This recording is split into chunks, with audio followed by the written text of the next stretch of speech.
Simon & Schuster Audio presents Fake Skating by Lynn Painter. Read by Saylor Curda and Aidan Bissett.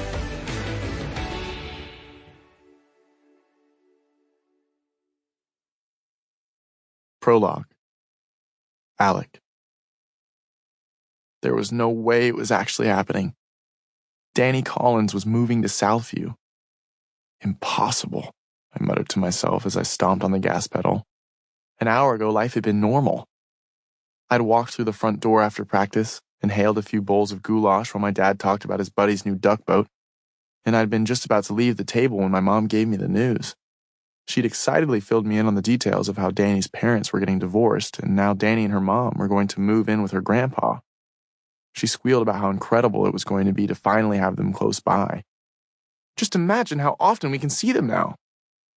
I smiled and nodded like a good boy while trying not to lose my ever-loving shit at the thought of having to see her every day.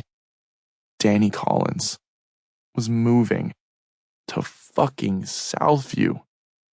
I made up an excuse to get out of the house as soon as possible, because I needed air and music, while I tried to wrap my head around this unexpected turn of events. I had a cousin who neurotically made playlists for every waking moment of her life, and that slightly obsessive habit had rubbed off on me to the point that I couldn't deal with the harshness of reality anymore unless I rolled it around in music first. So I got in Burrito, my piece of shit '03 Oldsolero, and just drove, cranking Escorpion, a Brazilian song that I didn't understand but fucking loved. I knew the translation was something along the lines of, "I love you is bullshit," so that seemed good enough for me. But almost as if Burrito had a mind of his own, I found myself turning down the barely there dirt road that wound through the woods next to the pond. I drove over the snow-packed path until I saw the old abandoned shed that had once been our spot. What the fuck am I doing? The night was quiet, the deep snow insulating the world, so all I could hear was the crunch of snow under my shoes as I got out of the car and walked toward the structure.